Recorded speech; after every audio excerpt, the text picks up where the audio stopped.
I was with somebody last week and we were talking, and all she kept saying was, "Oh, my daughter looking at her phone, worried about her kid." And I turned around and said, "Do you really know what your fear is when you're dead? That's the thing you have to worry about, dying. Like if you had a disease tomorrow and they told you were going to die in one day, then I would be worried and looking at my phone. You're so used to worrying about trivial shit that's part of your life. It becomes a habit. It's like drinking, it's like smoking. You do this every day, you look forward to it. Your brain gets primitive and wants the same.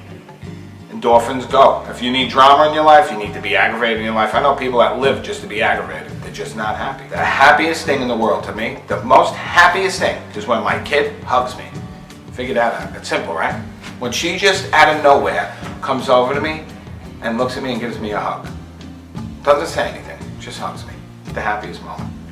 Or if I hang out with her and we have a nice discussion about something and I see that she's growing and she's mature, I go to sleep right out that night. There's no waking up in the middle of the night going, "Oh shit," you know? She's good. She's 17, she's good. She just got a license. The best thing about being a dad is for me, is all the talks and all the conversations and all the teachings when she was little, to see what she's doing now and how she's growing. Do you see yourself in her?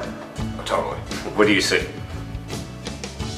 I see the aggressive side of, I'm not going to fail at this. She's very aggressive. She doesn't fail tests. She's a go-getter. You can tell she's a go-getter.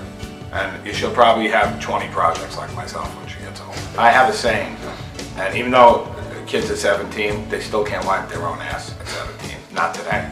Not like when I was 17. When I was 17, I was like a grandfather at 17. That's how we were back then. Now the kids are immature. All they want to do is this. They walk into poles when they're going down the street. Social networking, oh boy. It's good if you're promoting something. If you're on this end, the promoting end, it's wonderful. If you're the end user,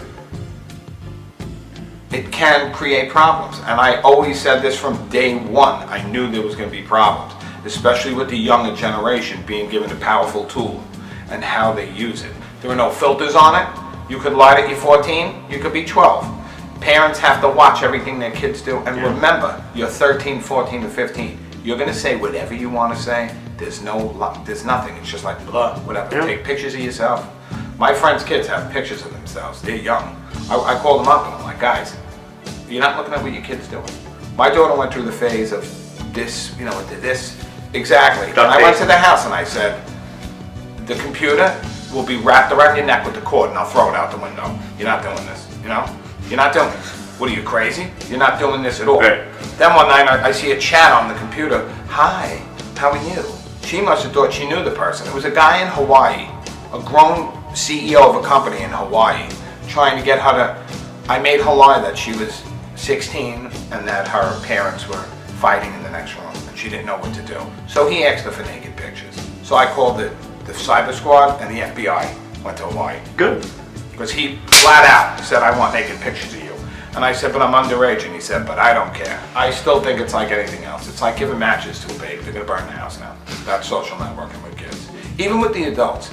Even more with the adults, actually. After the over 40 crowd is worse than this.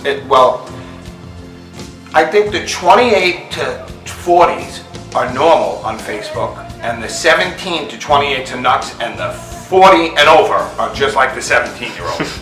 Well, because we go back. Yeah. We have a second. It's insane how all my friends are acting like my friends' kids. What I think it is a bullshit story of your life. It's total bullshit. Well, it's the best version you can present. Of yourself, yeah. So what I do, if you look back at my Facebook, I come out in the morning and I proclaim myself king of all the douches. I read it. Yeah, I'm King Douche.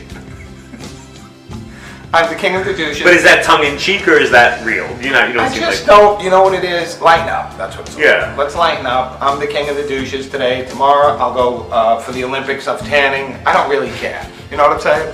I could be out doing something really serious and I'll say I'm somewhere else. I want to have fun, and I believe that if you wake up and you look at this guy's the king of the douches, you'll think it's a fun day. You'll start your day off other than, I have to say this because I see it a lot, missing my mother in heaven. It's been 100 years since you died. All the people that I'm friends with on Facebook, they know me. It could be whatever today, it could be whatever tomorrow. I had one person give me a whole speech of positive energy because I'm negative all the time. I'm like, I'm not negative. That's bullshit. And they do It's that. what I see. I say what I see. I look at something and I come home and I'm like, holy Jesus, why do you have to go to the Chinese place and they say, excuse me, miss, how much is a key? And they go, $1.50. Ha ha ha. What's that little laugh after the $1.50? Is it a funny $1.50? Why are they laughing? And it pisses me off. So sometimes I'm like, what's going on here where we live? It's crazy where we live.